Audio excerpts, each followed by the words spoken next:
તો hello friends, welcome back to our new video. અને ઘણા સમય પછી અને પરીક્ષાની નજીક હવે આપણે પરીક્ષામાં જેટલા મોસ્ટ આઈએમપી ના દાખલા છે એ બધા જ પ્રકારના દાખલા છે હવે તમને રેગ્યુલર મળી રહેવાના છે. તો પરીક્ષાની તૈયારી છે, તમે આઈ હોપ કે તમને મસ્ત રીતે કરતા હશો. પરીક્ષાની તૈયારી હજી જો સારી રીતના તમારે વધારવી હોય એકાઉન્ટમાં તો આપણા ડેઈલી વિડીયો જોતા રહેજો. આપણા હવે ડેઈલી વિડીયો આવશે કે કઈ રીતે છે એ કયા સેક્શનમાં કયા દાખલા પૂછાય અને કયા દાખલા મોસ્ટ આઈએમપી છે.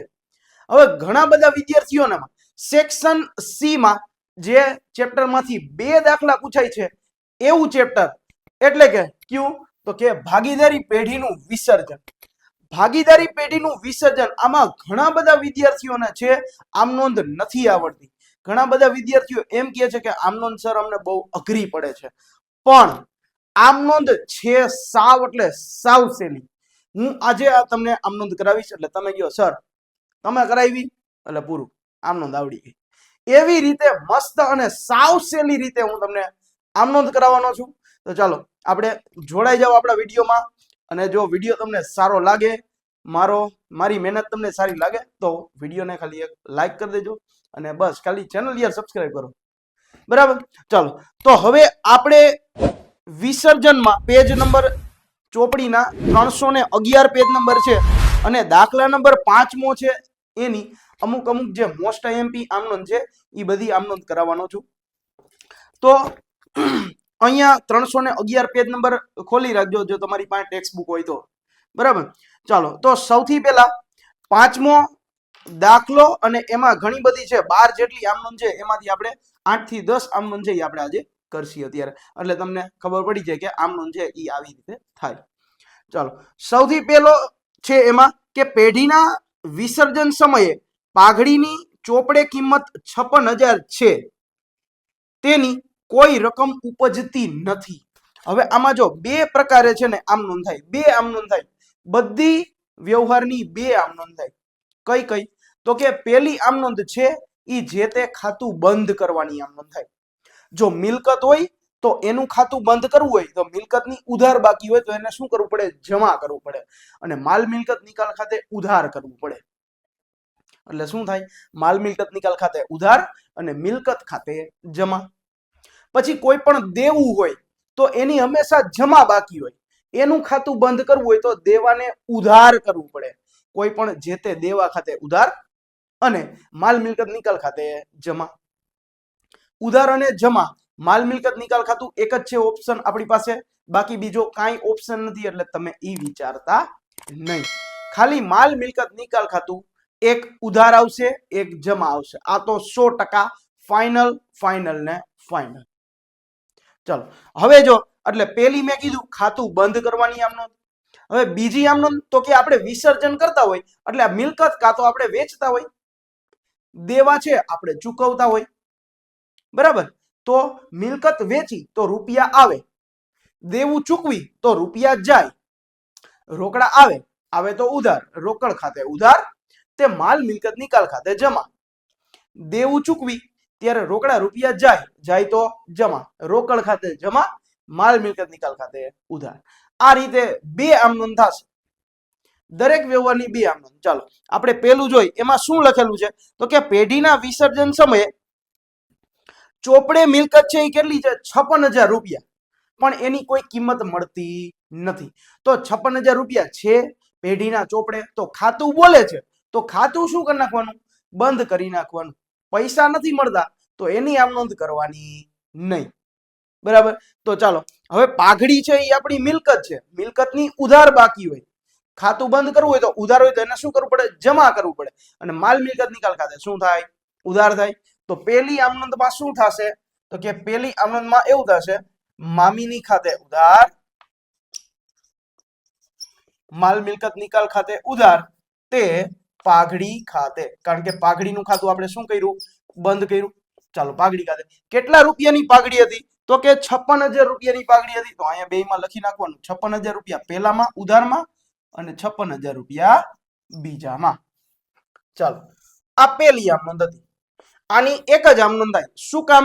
કારણ કે આમાં કીધું નથી, આમાં કીધું છે કે કોઈ રકમ ઉપજતી નથી, પૈસા આપણને મળતા જ નથી તો રૂપિયા આવે નહીં, એટલા માટે બીજી આમ નોંધ થશે નહીં. એના પછી જો બીજું છે એમાં કે વિસર્જન સમયે પાકા સટુયામાં જમીન મકાન છે 8 લાખ રૂપિયાના હતા, રોકાણો 2 લાખ રૂપિયાના હતા, તો એ આપણે પહેલા ખાતા શું કરવા પડે? બંધ કરવા પડે, બરાબર.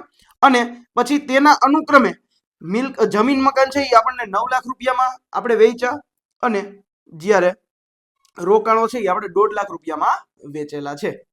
તો શું કરવાનું? સૌથી પહેલા ખાતું બંધ કરવાનું જમીન મકાનનું અને રોકાણનું. જમીન મકાન અને રોકાણ આ બધાની ઉધાર બાકી હોય તો એને શું કરવા પડે? જમા કરવા પડે. અને માલ મિલકત નિકાલ ખાતે શું કરવા પડે? ઉધાર કરવા પડે.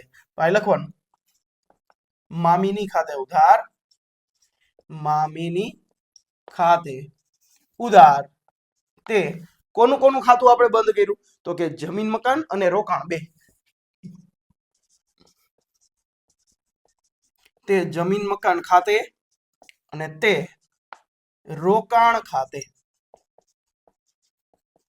ચાલો, જમીન મકાનના કેટલા રૂપિયા હતા ચોપડે? તો કે 9 લાખ રૂપિયા અને 2 લાખ રૂપિયા. જમીન મકાનના 9 લાખ રૂપિયા હતા અને રોકાણના હતા 2 લાખ રૂપિયા. ચાલો, 9, 10 ને 11 ટોટલ 11 લાખ રૂપિયા થયા. આ પેલી આમ નોંધ શેની છે? તો કે ખાતું બંધ કરવાની. હવે બીજી આમ નોંધ આવશે. બીજી આમ નોંધ શું આવશે? તો કે આપણને રૂપિયા મળ્યા હશે, જમીન આપણે વેચી, રોકાણ આપણે વેચ્યા તો રૂપિયા મળે, રોકડા આવે, આવે તો ઉધાર. રોકડ ખાતે ઉધાર, રોકડ ખાતે ઉધાર. તે આપણી પાસે એક જ ઓપ્શન છે, કયો છે? તો કે મામીની ખાતે જમા. ચાલો, કેટલા રૂપિયા આપણને મળ્યા ઈ આપણે જોવું હોય તો આપણને જો કીધું છે 9 લાખ રૂપિયા મળ્યા અને 1,50,000 રૂપિયા મળ્યા, તો 9 લાખ અને 10 લાખ, 10,50,000 રૂપિયા આપણને ટોટલ મળ્યા છે 11 લાખમાંથી. તો અહીં લખવાનું 10,50,000 અને નીચે પણ 10,50,000. ચાલો, આ હતી આમ નોંધ. બીજી આમ નોંધ જો હવે તમને સહેલું લાગતું હશે. શું કર્યું? પેલા જમીન મકાનના ખાતે ઉધાર બાકી હોય તો એને જમા કર્યું એટલે ખાતું બંધ થયું. મામીની ખાતે ઉધાર, જમીન મકાન ખાતે જમા, રોકાણ ખાતે જમા. પછી હવે બીજી આમ નોંધ શું કરી? તો કે રોકડા રૂપિયા આપણને મળ્યા તો રોકડા આવે, આવે તો ઉધાર, રોકડ ખાતે ઉધાર અને મામીની ખાતે જમા. રોકડા રૂપિયા આપણને કેટલા મળ્યા? 11 લાખમાંથી 10,50,000 રૂપિયા આપણને મળ્યા છે. 50,000 રૂપિયા આપણને ન મળ્યા તો એ આપણા માટે નુકસાની થઈ, બરાબર. ચાલો, એના પછી આપણને ચોથો વ્યવહાર આપેલો છે કે ચોપડે પાઘડી દર્શાવેલી નથી. જો ચોપડે પાઘડી દર્શાવેલી નથી એમ કીધું તો ખાતું બંધ થશે નહીં. જો ચોપડે હોય તો ખાતું બંધ થાય, જો ચોપડે ન હોય તો ખાતું બંધ ન થાય. ચાલો, પછી શું કીધું છે? વિસર્જન સમયે વેચાણના 50,000 રૂપિયા ઉપજ્યા. જો ખાતું તો બંધ નહીં થાય પણ રોકડા રૂપિયા આપણને મળ્યા છે તો રોકડા આવે, આવે તો ઉધાર, રોકડ ખાતે ઉધાર. અહીંયા 4 આવશે, લખવાનું રોકડ ખાતે ઉધાર. તે ઓપ્શન આપણી પાસે એક જ છે. શું છે? બોલો જી. તો કે મામીની ખાતે જમા. ચાલો, કેટલા રૂપિયા આપણે છે? તો કે 50,000 રૂપિયા. તો અહીં લખવાનું 50,000 રૂપિયા. ચાલો, આટલું થયું. આમાં પણ એક જ આમ નોંધ થશે ચોથામાં. ત્યાર પછી પાંચમું છે કે લેપટોપની કિંમત 35,000 રૂપિયા હતી તો લેપટોપ આપણે બંધ કરવું પડશે. તો લેપટોપની ઉધાર બાકી હોય, આપણી મિલકત છે તો લેપટોપને જમા કરવું પડશે અને માલ મિલકત નિકાલ ખાતે શું કરવું પડશે? ઉધાર કરવું પડશે. પછી આગળ છે કે તે એક ભાગીદાર 25,000 રૂપિયામાં લઈ જાય છે તો પેલા આપણે શું કરશું? ખાતું બંધ કરશું. લેપટોપનું ખાતું બંધ કરી લેપટોપ જમા થાય અને મામીની ઉધાર થાય. તો અહીં લખવાનું મામીની ખાતે ઉધાર, તે લેપટોપ ખાતે જમા. ચાલો, કેટલા રૂપિયા? તો કે 35,000 રૂપિયાનું આપણું લેપટોપ હતું પેલા, અને હવે એ ભાગીદાર કેટલા રૂપિયામાં લઈ જાય છે તો એની બીજી આમ નોંધ આવશે, જેટલા રૂપિયા મળે એટલા રૂપિયા. હવે એક વસ્તુ યાદ રાખવાનું મિત્રો, હવે જ્યારે કોઈ પણ ભાગીદાર છે એ લઈ જાય, શું લઈ જાય? તો કે મિલકત લઈ જાય. જ્યારે કોઈ પણ ભાગીદાર મિલકત લઈ જાય ધંધામાંથી ત્યારે ભાગીદારના મૂડી ખાતે ઉધાર કરવાનું. શું કરવાનું? ઉધાર. તો અહીં લખવાનું કોણ ભાગીદાર છે, તો કે ભાગીદાર ભાગીદારનું નામ નથી, તો અહીં લખવાનું ભાગીદારના મૂડી અથવા તો ચાલુ ખાતે ઉધાર, તે માલ મિલકત નિકાલ ખાતે જમા. બરાબર. તો અહીં લખી નાખવાનું. શું લખવાનું? તો કે ભાગીદારના મૂડી અથવા તો ચાલુ ખાતે ઉધાર, તે મામીની ખાતે જમા. ચાલો, કેટલા રૂપિયા આવશે? તો કે ભાગીદાર છે એ 25,000 રૂપિયામાં લઈ ગયો છે, તો અહીંયા 25,000 રૂપિયા લખી નાખવાના. ચાલો, આઈ હોપ કે તમને આ ઘણી બધી વસ્તુ છે એ સમજાતી હશે. જો અહીંયા સુધી વિડીયો સમજાણો હોય તો પ્લીઝ એક લાઈક કરી દેજો યાર. બરાબર. આ બધી જ મહેનત છે એ ફક્ત ને ફક્ત તમારા માટે છે કે તમને પરીક્ષામાં સારામાં સારા માર્ક આવે અને તમારે સેક્શન સી માં છે એ માર્ક કપાય નહીં. એટલા માટે આપણે મહેનત કરી છે. તો મારી ફરજ છે કે મહેનત કરાવવાની અને તમારી ફરજ છે એટેન્ડન્સ એટલે કે લાઈક અને સબસ્ક્રાઇબ કરવાની. તો ચાલો, હવે જો આપણે છઠ્ઠું છે, શું છે એમાં જો હજી, તો કે એક ભાગીદાર તેના શ્રીમતીજીની પેઢીને આપેલ લોન 40,000 રૂપિયા ચૂકવવાનું સ્વીકારે છે. હવે કોઈ પણ એક ભાગીદાર હતો, એની શ્રીમતીજી એટલે કે એની પત્નીએ પેઢીમાં લોન આપેલી હતી. તો હવે પેઢીમાં લોન આપેલી હતી તો એ પત્નીને આપણે પૈસા પાછા તો દેવા પડે ને, જે ભાગીદારની પત્ની હોય. તો આપણે પેઢીમાંથી રોકડા રૂપિયા દઈ તો રોકડા જાય તો જમા, રોકડ ખાતે જમા આવે. પણ કોણ ચૂકવવાનું સ્વીકારે છે? તો કે ભાગીદાર ચૂકવવાનું સ્વીકારે છે. તો શું આવશે? ભાગીદારના મૂડી ખાતે જમા આવશે અને માલ મિલકત નિકાલ ખાતે શું આવશે? ઉધાર આવશે. બરાબર. જો આમાં ઘણા બધા વ્યક્તિ, ઘણા બધા વિદ્યાર્થીઓ છે એ 2 આમ નોંધ કરે, ઘણા બધા વિદ્યાર્થીઓ 1 આમ નોંધ કરે. તો 2 આમ નોંધ કરી હોય તોય ખોટું ન પડે, 1 આમ નોંધ કરેલી હોય તોય ખોટું ન પડે. આપણે અત્યારે 2 આમ નોંધ કરશું. સૌથી પહેલા શું થશે? તો કે ભાગીદારનું જે લોન, ભાગીદારની પત્નીનું લોન ખાતું છે એ લોન ખાતું બંધ કરવાનું થાય. બરાબર. લોન ખાતું બંધ કરી લોનની હંમેશા કેવી બાકી હોય? તો કે લોનની હંમેશા જમા બાકી હોય. તો એ શું કરવાનું? ઉધાર કરવાનું. તો અહીંયા લખવું આપણે છઠ્ઠી લખવાનું શ્રીમતીની લોન ખાતે ઉધાર, અને ઓપ્શન આપણી પાસે એક જ છે. શું લખવાનું? તે મામીની ખાતે. હાલો, લોન કેટલા રૂપિયાની હતી જોવો જી, તો કે લોન આપણે હતી શ્રીમતીજીની 40,000 રૂપિયાની. 40,000 રૂપિયા. હવે આ આપણે 40,000 રૂપિયા છે ને એ આપણી પેઢીમાંથી ચૂકવાય તો રોકડા રૂપિયા જાય તો આપણે જમા કરત, રોકડ ખાતે જમા. પણ ચૂકવે છે કોણ? ભાગીદાર. તો ભાગીદારના મૂડી ખાતે જમા કરવાનું, બીજું કાંઈ નથી. અને ઉધાર શું કરવાનું? તો કે મામીની ખાતે. બીજું શું લખવાનું? મામીની ખાતે ઉધાર, તે શેના ખાતે આવશે? બોલો, કોણ ચૂકવે છે? ભાગીદાર. તો એ લખવાનું ભાગીદારના મૂડી અથવા તો ચાલુ ખાતે. કેટલા રૂપિયા? 40,000 રૂપિયા.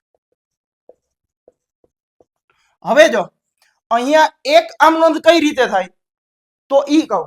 અહીંયા મામીની ખાતું જમા છે, અહીંયા મામીની ખાતું ઉધાર છે. તો ઉધાર અને જમા આ બે સામે સામે ઉડી જાય. તો શું આમ નોંધ તમે કરી શકો છો?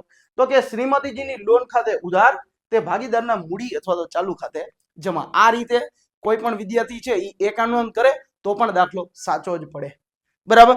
ચાલો, એના પછી 7મી આમ નોંધ છે. 7મું જો શું છે એમાં લખેલું છે કે આવકવેરાની જવાબદારી 30,000 રૂપિયા ચૂકવવાની થઈ, જે ચોપડે નોંધેલ નથી. જો ચોપડે નોંધેલ નથી તો ખાતું બંધ ન થાય. ખાલી આપણે રૂપિયા ચૂકવશી એની જ આમ નોંધ આવશે. તો રોકડા રૂપિયા જાય તો જમા, તો રોકડ ખાતે જમા અને મામીની ખાતે ઉધાર. તો અહીં લખવાનું મામીની ખાતે ઉધાર, તે રોકડા જાય છે તો રોકડ ખાતે જમા. ચાલો, કેટલા રૂપિયાની હતી? તો કે આવકવેરા હતા 30,000 રૂપિયા. તો અહીં લખવાનું 30,000 રૂપિયા. અહીંયા પણ લખવાનું 30,000 રૂપિયા. ચાલો, આમાં એક જ આમ નોંધ આવશે. ચાલો, એના પછી છે 9મું. પેઢીના વિસર્જન સમયે ચોપડે યંત્ર 2 લાખ રૂપિયાના હતા, જે ચોપડે કિંમતે ઉપજે છે. તો રૂપિયા 2 લાખના યંત્ર છે ચોપડામાં, તો ચોપડામાં યંત્ર હોય તો પેલા શું કરવું પડે? ખાતું બંધ કરવું પડે. યંત્રની ઉધાર બાકી હોય તો યંત્રને શું કરવું પડે? જમા કરવું પડે. તો અહીંયા 8મી આમ નોંધ આવશે. શું આવશે? મામીની ખાતે ઉધાર, મામીની ખાતે ઉધાર. તે શેના ખાતે આવશે? શું બંધ કર્યું? તો કે યંત્ર બંધ કર્યું. તો અહીં લખવાનું તે યંત્ર ખાતે. ચાલો, કેટલા રૂપિયાનું યંત્ર છે જોવો જી. તો કે યંત્ર છે આપણું 2 લાખ રૂપિયાનું. તો અહીંયા 2 લાખ રૂપિયા લખી નાખવાના બેયમાં. હવે યંત્રના આપણે ચોપડે કિંમત ઉપજે છે. ચોપડે કિંમત એટલે આ 2 લાખ રૂપિયા, તો એ આપણને મળી જાય છે. તો રોકડા રૂપિયા ધંધામાં આવે તો ઉધાર. રોકડ ખાતે ઉધાર અને મામીની ખાતે જમા. તો અહીં લખવાનું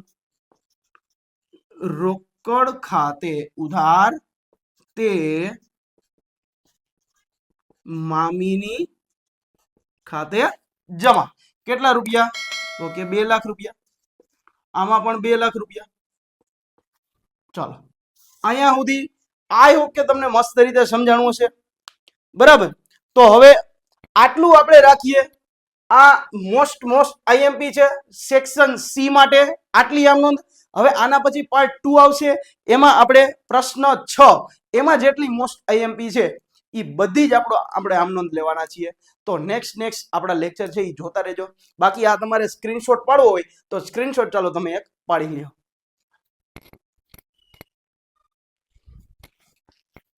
ચાલો, આ એવું કે તમે સ્ક્રીનશોટ પાડી લીધો હશે અને તમને વિડીયો છે એ આખો જોવાની મજા આવી હશે. આમાંથી તમે કાંઈ પણ વસ્તુ છે એ શીખા હોય તો તમારા માટે સારું અને મારા માટે તો વધારે સારું કે મારામાંથી તમે કંઈ શીખા. બરાબર. ચાલો, તો વિડીયો અહીંયા સુધી જોયો. વિડીયો તમને અહીંયા સુધી જોયો હોય અને વિડીયો તમને સારો લાગ્યો હોય તો વિડીયોને યાર એક પ્લીઝ લાઈક અને સબસ્ક્રાઇબ કરવાનું ભૂલતા નહીં. બાકી તમારા વિદ્યાર્થી ભાઈ બહેન મિત્રો અથવા તો જે તે કે 12માની પરીક્ષા આપવાની હોય એને વિડીયો જરૂરથી શેર કરજો કે એમને પણ આપણે વિસર્જનના દાખલામાં ભૂલ ન પડે, આમ નોંધમાં ભૂલ ન પડે. બાકી હજી પણ આપણા બધા જ વિડીયો આવવાના છે. શેના? તો કે જેટલા એકાઉન્ટમાં મોસ્ટ આઈએમપી દાખલા છે section A B C D E F આખા બધા સેક્શનના એ બધા જ દાખલા તમને આપવાના છે. તો વિડીયોમાં જોડાઈ રહેજો છેક સુધી. ક્યાં સુધી? તો કે પરીક્ષા સુધી. બાકી મળીએ આપણે નેક્સ્ટ લેક્ચરમાં. ત્યાં સુધી થેન્ક યુ.